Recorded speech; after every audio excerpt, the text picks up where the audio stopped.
사람이 자동차 안에서 질식해 있는 채로 발견이 됐습니다.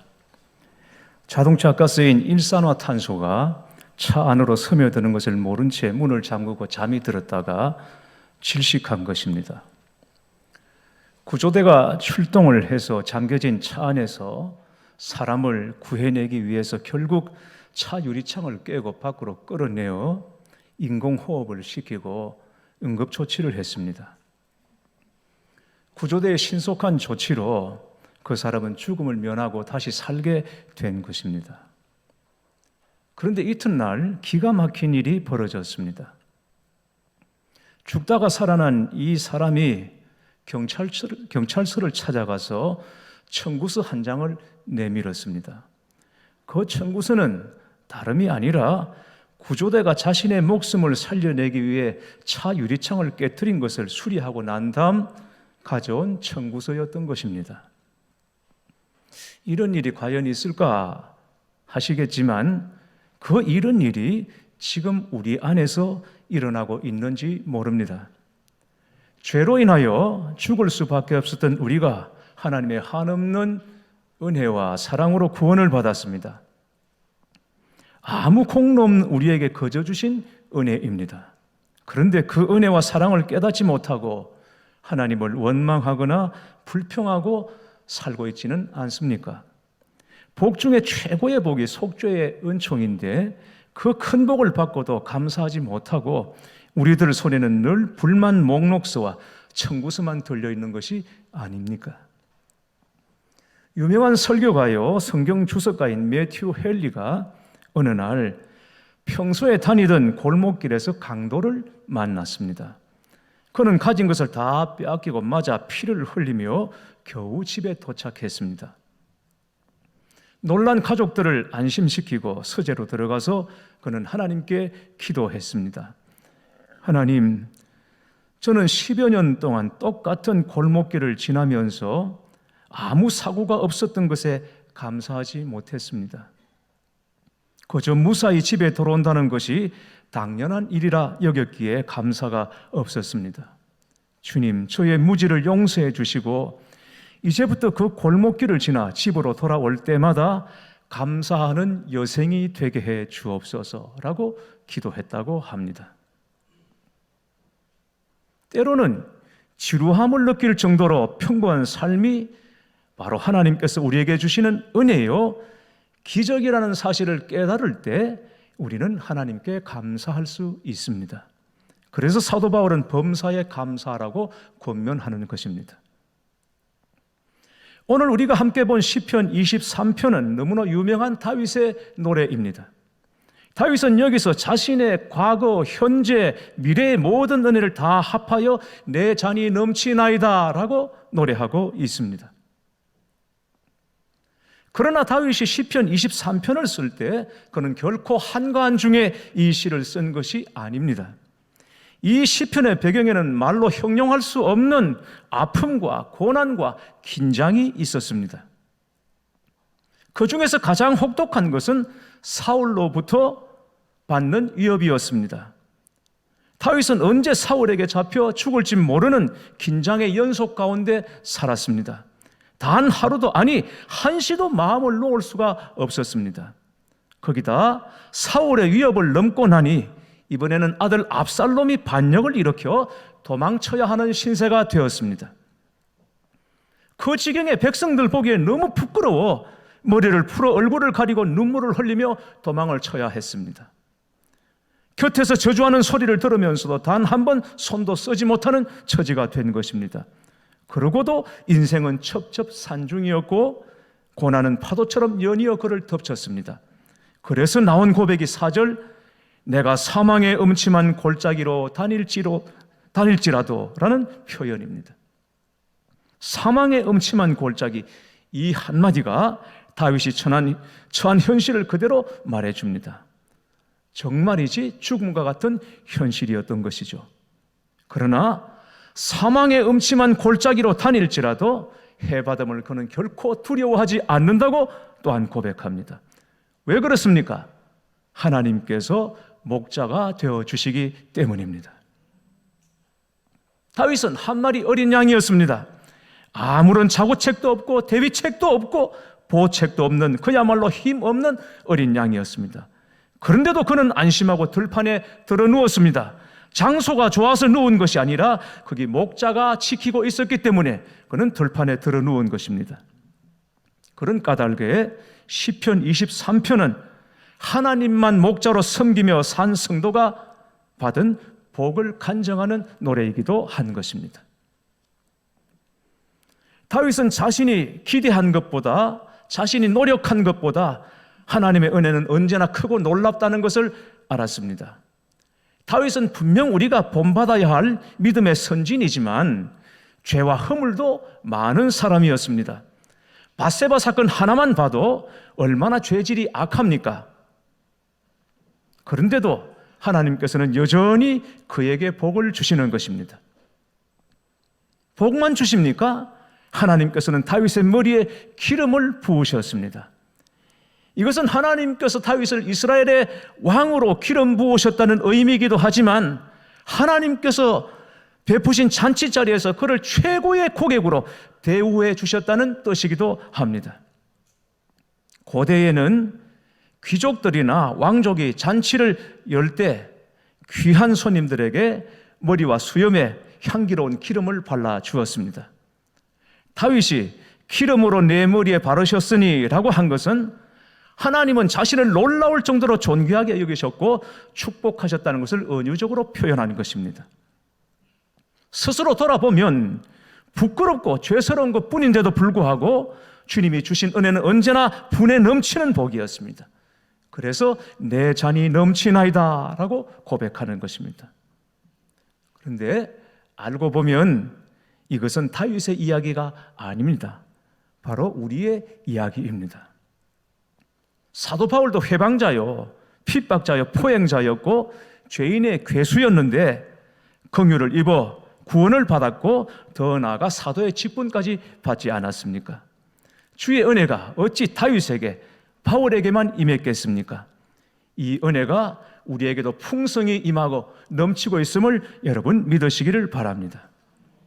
탕자가 돌아왔을 때 그는 감히 아들로 돌아오기를 온다는 것은 상상도 할 수 없었고 기대할 수 없어서 하인의 하나로 받아주기를 바라는 마음으로 돌아왔지만 아버지는 하인의 하나가 아니라 죽었다가 다시 살아난 아들로 그를 맞아 주었고 영접해 주었습니다. 분에 넘치는 대우였던 것입니다. 마찬가지로 우리도 똑같이 탕자와 같은 대우를 받고 있으며 하나님의 귀한 자녀로 머리에 기름 부으심을 날마다 경험하고 있는 것입니다.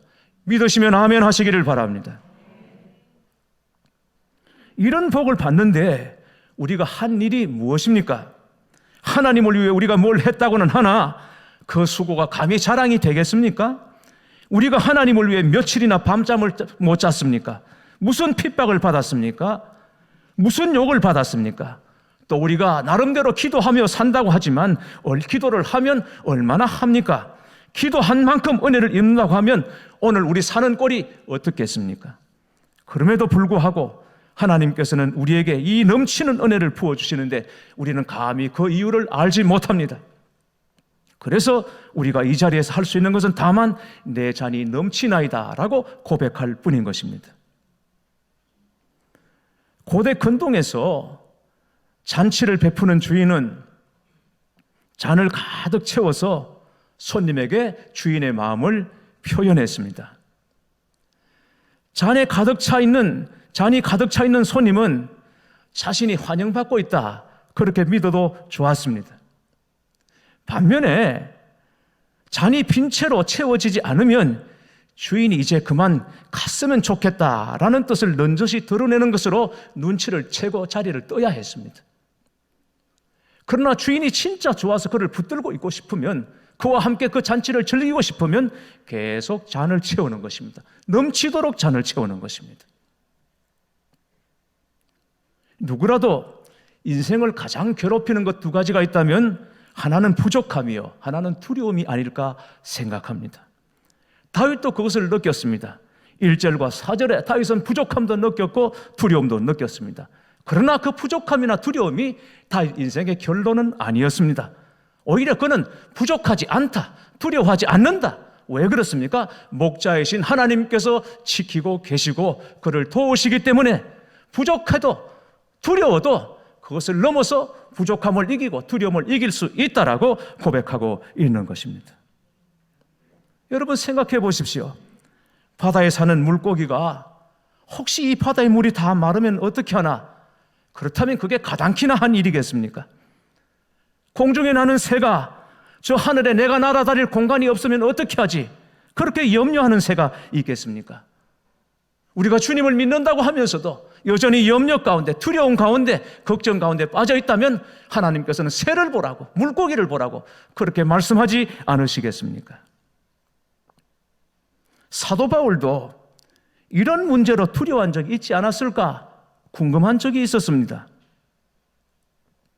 주님을 만나기 전 바울은 회방자요, 핍박자였고 심지어 살인자였습니다.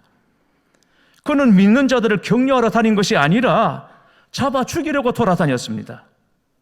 그런 전력을 가졌던 바울이 주님을 만나 전도자로 살기 시작했을 때 그가 만난 사람들은 어떤 사람이었을까요? 여러분?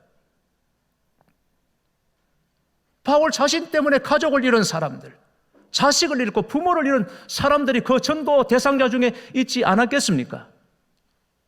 그때 바울은 어떤 심정이었을 것 같습니까? 바울이 그 심정을 가지고 어떻게 기도했을 것 같습니까? 하나님, 저 같은 놈도 용서받을 수 있겠습니까? 제가 이러고도 인간입니까? 라고 탄식하지 않았겠습니까? 그런데 이 질문에 대한 대답이 디모데전서 1장 14절에 나옵니다. 우리 주의 은혜가 그리스도 예수 안에 있는 믿음과 사랑과 함께 넘치도록 풍성하였도다. 하나님, 저 같은 놈도 용서받을 수 있습니까? 제가 이러고도 인간입니까? 이러고도 제가 복음을 전할 자격이 있는 것입니까? 탄식하며 기도했지만 하나님은 넘치는 은혜를 풍성하게 그에게 부어주셨다는 것입니다. 하나님은 뒤끝이 없는 분이십니다. 은혜 베푸시기에 절대 인색한 분이 아니라는 것을 여러분 아셔야 합니다. 다윗과 함께 하셨고 바울과 함께 하셨던 그 하나님이 저와 여러분과 함께 하시는 하나님이심을 믿으시기 바랍니다. 오늘 본문 바로 앞 시편 22편을 여러분 나중에 댁에 돌아가셔서 한번 읽어보시기를 바랍니다. 시편 22편은 십자가에 대하여 미리 예언한 말씀입니다. 그 십자가 이야기 뒤에 오늘 본문 시편 23편이 나온다는 사실을 여러분 꼭 기억할 필요가 있습니다. 우리 인생의 잔에 넘치는 은혜를 우리는 어떻게 경험합니까? 어떻게 받습니까? 감히 자격 없는 우리가 어떻게 넘치는 인생을 살 수 있습니까? 우리는 도저히 그것을 기대할 수 없고 받을 자격도 없는 사람들이지만 그러나 십자가 은혜로 허락하신 하나님의 약속인 것입니다. 십자가를 통과한 하나님의 자녀들은 그 은혜를 입고 풍성하게 살 수 있도록 이미 약속하셨습니다. 십자가에서 그것을 이루셨습니다. 그러니 하나님께서 십자가로 보정하신 은혜의 만기가 지나버렸겠습니까? 내가 저지른 실수가 너무 커서 하나님의 은혜를 기대할 염치조차 갖지 못하고 있습니까? 말도 안 되는 소리인 것입니다. 하나님의 은혜는 그 모든 것을 덮고도 남습니다. 넘치는 것입니다. 잔이 차는 것입니다. 사랑하는 교회 여러분, 부디 눈에 보이는 현실만을 바라보지 마시기를 바랍니다. 우리 눈에 보이는 현실은 사망의 음침한 골짜기와 같을 수도 있습니다. 그러나 눈에 보이는 것이 전부가 아닙니다. 오늘은 언제나 마음에 차지 않는 하루일 수 있습니다. 그래서 우리는 믿음의 눈으로 보이지 않는 곳에서 역사하시는 하나님과 하나님의 손길을 바라볼 수 있어야 하는 것입니다. 지난 수요일 저녁 예배 전에 주일학교 한 아이가 로비에서 감사나무에 걸어둘 감사 제목을 적고 있었습니다. 저도 옆에서 같이 적으면서 물었습니다. 아무개야, 너는 뭐가 제일 감사하냐? 넌 뭘 적고 있냐? 그랬더니 그 아이가 말했습니다. 가족을 지켜주신 것이 감사하다 그랬습니다. 교회 여러분, 여러분은 무엇이 제일 감사하십니까? 사람은 누구나 다 빈잔을 가지고 살아가는 존재입니다. 그런데 사람이 가지고 있는 이 심령 속에 있는 빈잔은 영원한 것이 아니고는 결코 채울 수 없는 용량입니다. 그런데 그것을 알지 못하고 사람들은 영원한 것, 하나님으로 채우지 않으면 채울 수 없는 그 용량을 자꾸 세상 것으로 채우려고 하는 것입니다.